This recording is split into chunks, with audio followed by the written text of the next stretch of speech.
Hey guys, what's going on? And welcome on back to Football Therapy with me, your host Jan. As always, I do hope you're doing well, mate. I really do hope that. And welcome back to Chelsea News. And we're going to build a lineup for the London derby against West Ham. But in today's Chelsea News video, we're speaking about Axel Disasi to West Ham. So when they pop over to Stamford Bridge this weekend, maybe they can just take Axel Disasi with them on their way out. Of course, it's a brave new world. It will be the end of the bomb squad. The bomb squad at this point was just Disasi and Raheem Sterling. Raheem Sterling's been paid off. He's left Chelsea. His contract's been terminated, and it looks like we're trying to find a resolution for Axel Disasi. But it would seem the new Chelsea gaffer, Rosinia, spoke to both of them. He brought Disasi back into training. He had meetings with Sterling. He wanted to resolve this bomb squad issue, and we're seemingly have it sorted. So Disasi to West Ham, a little bit on that. Matt Law's spoken about Chelsea want to sign Jérémy Jac now. Romano's also reiterated that. This whole pre-agreement thing isn't so much the case. They want to get it done.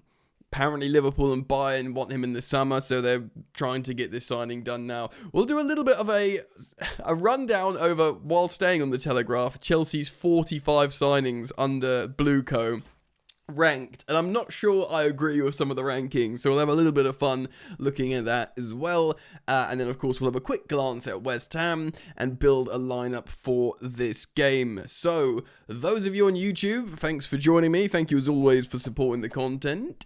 Super simple. If you want to do so, you drop a like on the video and subscribe if you're new. Hit the bell if you choose to. Forgot to sing. And also check me out on podcast platforms. Search Football Therapy Podcast and you can watch the video on Spotify. Do give me a follow and a 5-star if you want to continue supporting the content. Yeah. Also, short form, because no one's got attention span anymore for long form content. Football Therapy clips on Instagram and TikTok, where all the kids hang out. Here we go. This is on Instagram. This is on X. Romano saying Axel Disasi close to joining West Ham on a loan deal from Chelsea as talks advance into final stages. And this was yesterday. So by the time this has gone out, it could be a here we go. He could be a West Ham player. Disasi was never close to joining an Italian club despite several reports, and West Ham are now accelerating. I mean, but I thought he had loads of Champions League clubs after him. That's what we were being told. That's what I understood. I kind of feel bad for Axel Disasi. He seemed like a good guy. Had a couple of good, performances in a Chelsea shirt. Was definitely a vibes guy. The Crystal Palace crowd dive. He had an amazing performance in the Etihad. He's probably unfortunate to be played out of position at right back at both Chelsea and Aston Villa. So hopefully he can go rebuild his career somewhere. West Ham, are they getting relegated? Well, I mean, they've got 3 wins in a row, just beating Sunderland as well, which is, Sunderland have been good this season. They've beaten us, do you know what I mean? So I don't know, maybe he'll save them from relegation. Do you think Disasi to West Ham is a good move? I mean, it's better than him knocking about with the under-21s. Surely. Don't call me Shirley. Alright then, well, let's move on and speak about transfers, because we are in the dying embers of a January transfer window. This is by Matt Law of The Telegraph. It was just over yesterday, just under a full day ago, so stuff will probably be accelerating a lot. I'll of course keep you posted on any and all developments here on the channel, so make sure you turn the bell on when you subscribe. Law writes the following: Chelsea are still working to try and sign a central defender, not midfielder, excuse me, Jérémy Jac, in hope they can join the squad for the remainder of the season. Yeah, so none of this pre-agreement stuff, yeah. Jac has been identified as Chelsea's top defensive target and is believed the 20-year-old has expressed a preference to move to Stamford Bridge in this transfer window if a deal can be agreed. Yeah, man, he's like, yeah, get me over there. His head's been turned. I want Chelsea. And why not? All the kids love Chelsea because it's a club of kids. They're all partying together. Yeah, it's a big play date of talented children over here.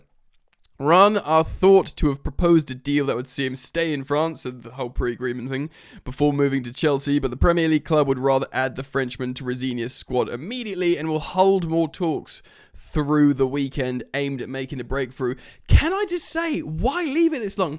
Because they want to keep him. If you get to this position, let them have time to replace him.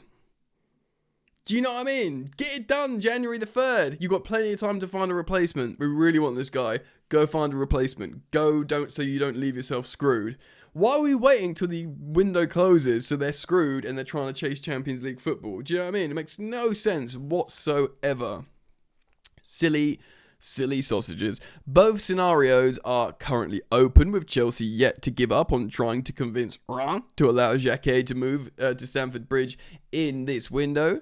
Jacquet is seen as a ball-playing defender who would help Rosinia implement his style of play and also give Chelsea's head coach options as the club prepares for the business end of the season. Of course, Chelsea are still in all 4 competitions and face a busy schedule of games.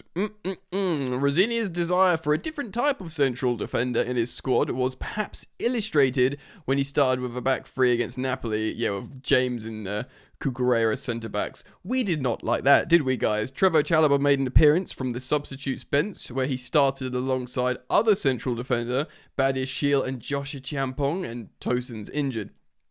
So, yeah, he had centre-backs where he didn't play, which probably tells us a lot, right, guys? Chelsea have also been looking at potential midfield signings. Ooh, tasty. Either for the current window or the summer, and the club are ready to move if a deal can be accelerated. That's pretty spicy, because we've heard no midfielder names being mentioned, really, and we're in the last 3 days of the transfer window. So a midfielder would literally need to spawn out of nowhere and be like, bang, Chelsea have signed so-and-so. Crazy, really.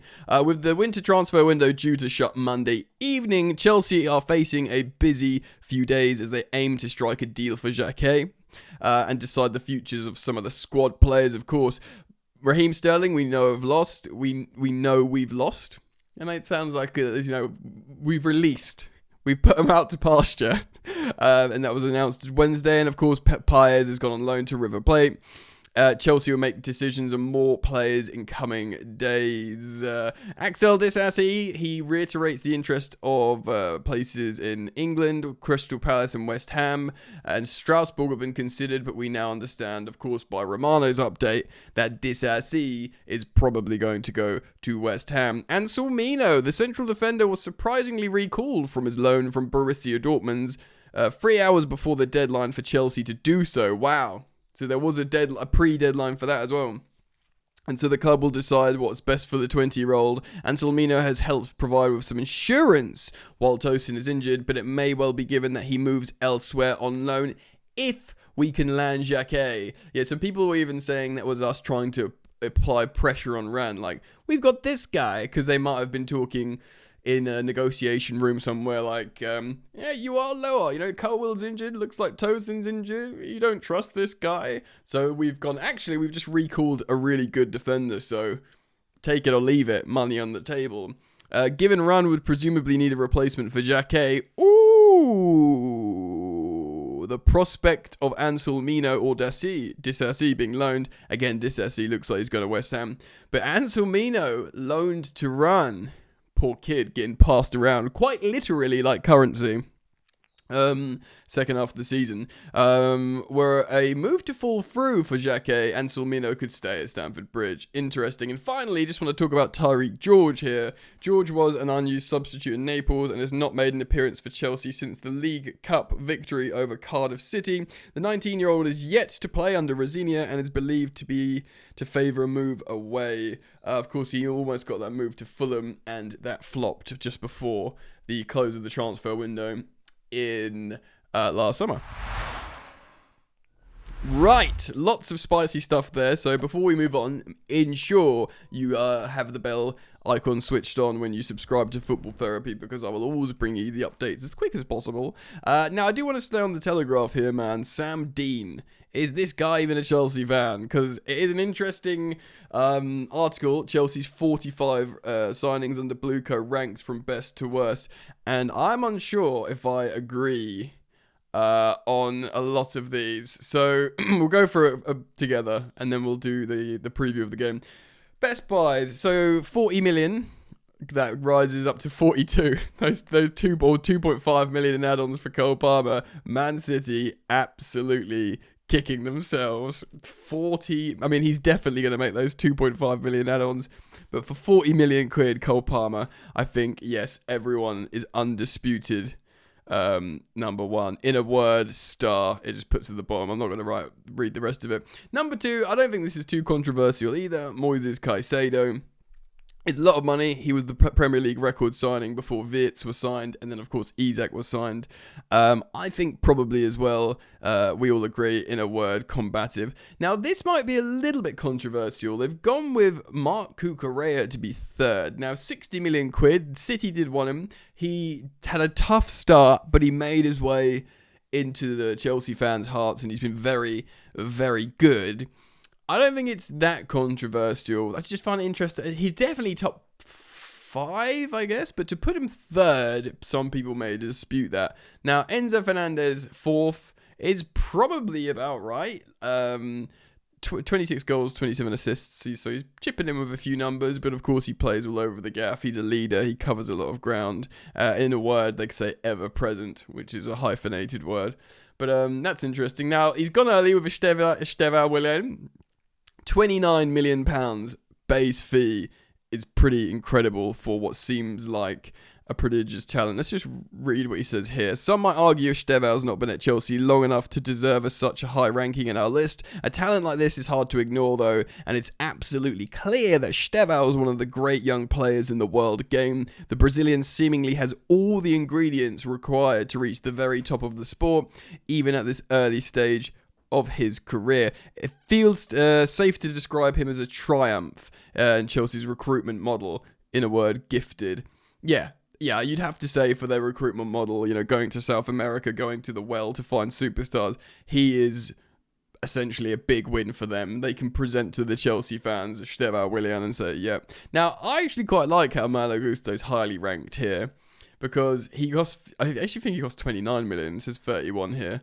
But we got him when he was a teenager. He's played all the time. He's played right back, left back, sort of midfield. Chelsea fans like him. He's good at 1v1 defending. He's got a couple of goals now, but yeah, he gets a bunch of assists as well. Pedro Neto, 7th, which he's 51 million, going to 54. He will, I've said it before, he's the kind of player that Guardiola would have signed and been very happy with. It's fair money. He's been relatively consistent. He's very fast. His inner word here has been given speed. Now, Robert Sanchez is 8th. I don't know if I totally agree with this. I'm waiting for the end of season Jan Football Therapy Sanchez review before I decide if he's truly going to be my Chelsea goalkeeper. A lot of Chelsea fans would, even though they're giving him a chance, they're happy to see him put in amazing performances now and look like he's a much better goalkeeper than he did. Putting him 8 above Simon is early doors. Joao Pedro, happy he's in top 10. He looks really, really good. He's actually 55 million going up to 60, so he's not actually 60 million, I don't think. He looks like he could be great. It's amazing at the Club World Cup. It was like destiny we signed him so he could put in those performances and have that amazing final against PSG, and that was like such an amazing start for him. And because he's only 23 years old, we're thinking, right, this guy could be pretty special actually and be such an important player for Brazil. So I'm very happy to have him in the top 10. Now, Nico Jackson, 30 odd million. Of course, he's on loan to Bayern Munich. He will probably be essentially like as well a good profit maker. Do you know what I mean? Jackson's a good player. I think we've missed him in sometimes. His finishing's poor often, but he's intelligent with how he helps the team. The red cards, of course, soured the end of his relationship at Chelsea. He fell out with Maresca. Maresca's gone, but I think, to be honest, so is Nico Jackson. But it does seem like, in a word, they said tireless. He is good. Shrewd moves, yeah. Noni Madueke, we doubled our money on him nearly. fine. Wesley Fofana. So I love Wesley Fofana, and it says 70 million. Again, he was signed for 69 million, and I was very happy with that. I think Fofana has the capacity to be excellent. Probably fair to put him 12th just because he's been injured all the time and he's on a lot of money. But let's see what they said. Injury have consistently restricted Fofana's minutes, which must be a source of extreme frustration to the club because there can be no doubting his class when he does play. The Frenchman is yet to justify his huge fee, but ultimately could do so if he can avoid more injuries. The talent is certainly there. He is very talented. And I love the profile of defender he is, but we need to just have consistency. Vega, just massive money maker, wasn't he? Tosin, free transfers, 14th. Georgi Petrovic, massive profit at 15th. Now, this, I think, is very controversial. To put Andre Santos in 16th place. He cost 18 million. He was like the best young midfielder for 18 months in Ligue 1. He can play as a 6 or an 8. He is incredibly intelligent. His passing's good. He can put in a tackle, and he cost 18 million, 1-8. We agreed the price for him under 20 million, and then he captained Brazil's under 20s to an amazing international tournament. To put him at 16, I think this is the biggest flop of them all. Travesty. Garnacho, 17th. We yet to see. Badiashile, fine. Jorgensen, fine. Liam Delap, I think this is unfair to put him 20th, because although he's yet to get going, everyone wanted Liam Delap for 30 million quid.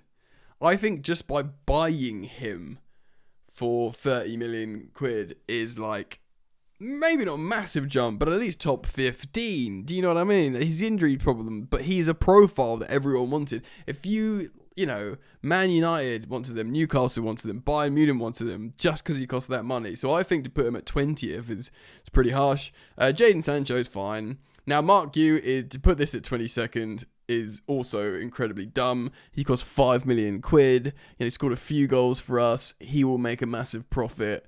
So him and Santos for me are the biggest sort of travesties here. Carney, fine. I mean, apparently we made a profit on him, so he can't be that bad. Keenan Dewsbury Hall, 24th, fine. Leslie Ugachukwu, made a little profit on him, but fine. Lavia, 26th. Now, I kind of get it. Lavia, in theory, could be amazing. Cole Palmer said he's the most underrated player in the world. But he's literally not played football. He's never played. He's been on the books for 3 years. He's never played 90 minutes. In a word, they said unavailable, which is true. He's an amazing talent, Lavia, and he could be amazing for Rosinia, but he simply doesn't play football, so I haven't got a big issue with him being 26. Joao Felix, 27th, yeah. Raheem Sterling, 28th, yeah. He was a sort of blessing to Tuchel. Disasi, the aforementioned, 29th. Then the came and went, so Cesare Cassidy didn't really sort of made the money back. Moreira, I think this is a little bit underrated because Moreira is an insane talent. If you talked about BlueCo signings, not just for Chelsea, they signed him for free from Benfica. They gave him to Strasbourg for 1.5, which is obviously insane if you see how good this kid performs. It's obviously just giving their other club. The fact how that passed the fair market value test is pretty much only because they got him for free. But he is an incredible footballer for Strasbourg. Matisse Mugu, fine. Jarell Hatto, all to prove. So he cost £37 million, Hatto, which is a lot of money as a teenager. But I think the jury's out. Same with Gittins, so 33, 34. Aaron Anselmino, I think that should be higher because he cost 16 million, which is not much at all. We've seen him play, some really impressive games for Dortmund, even though he's been a bit injured. I think that's a bit unfair. Similarly with Asugo, in theory, for such a little amount of money, it's quite an intelligent thingy. Mamadou Sarr is just won the AFCON. He's a really important player for Strasbourg, but I guess you've got to talk about it in Chelsea's perspective.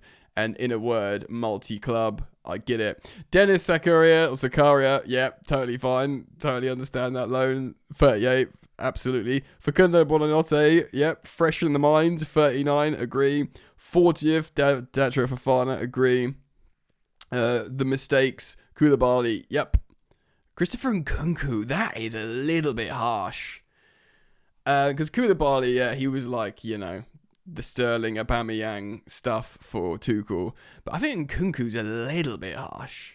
Because he never really fit in, but he's still got, look, 62 appearances, yeah, 18 goals, 5 assists. That's still 1 goal involvement in 3 for like an attacking midfielder, you know, wide forward. We made a loss on him, that's probably why.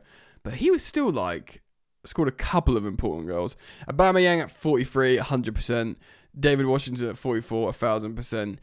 And Mudryk, this could be controversial, has been put dead last, probably because he's a £62 million signing going up to 89.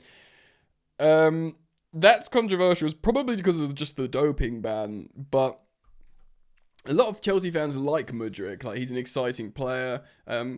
There was like a few moments on the pitch where he had almost like Estevan Willian dynamite moments, but it just really, yeah, we're yet to see it. Maybe that will be a little bit controversial. But let me know what you think in the comments about what you think are the worst out of those rankings, and let's move on. Yeah, I wanted to hit that because I think it's a little bit of fun. That's what he said. Here we go. West Ham beat Sunderland 3-1 in their last game out, and they're on a bit of a winning streak, playing a 4-4-1-1 under Nuno Espirito Santo, who is a great coach. Somerville's looking good now. Bowen's happy again. They've got a couple of new attackers, and they might have Axel Disasi soon. So we got to put out a serious lineup. Of course, we played in the Champions League midweek, so this is going to be a tough game. I'm going to do the in-possession classic 3-4-3 shape, which obviously is very much an in-possession thing, like I said before. So I'm going to go with Sanchez in goal. I don't think Philip Jorgens, I think he might still be injured, but we keep Sanchez in goal, basically. This is going to actually be quite tough. I'm going to go with a Caicedo and Santos midfield. Caicedo's not been in his best form, but I'm backing him to find it, basically. Now, in terms of this is going to be real tricky. I think João Pedro, even though he played a lot of midweek, you would forgive Rosinia for starting Dilat, but I think we just got to keep the momentum going here. I'm going to go João Pedro. I am actually going to start Cole Palmer. I'm going to give him a start. It's at home. It's at Stamford Bridge. The feeling's good. I'm going to rest Estevao. I am going to play Neto on the right wing, in his preferred right wing. So it's Palmer right pocket, Santos Caicedo like that. Which I also kind of means you've got to play Enzo Fernandez. You've got to play Enzo Fernandez, I guess. I mean, it is a London derby ultimately against a team in form. You can't mess about really with with these players here. Cucurella has to start. I know Uriel Hato's trusted and wouldn't be the craziest thing to see him, especially with this huge rotation. Chalobah absolutely has to start, no questions asked. And I'm going to play Captain Reece James as well, who has generally been looked after, which means we need a proper centre-back on the left. So I'm going to make that Chalobah, and Wesley Fofana is going to get another game. Badiashile could play. We've seen him trusted, and although he had a wobbly start the last time he started, he did sort himself out.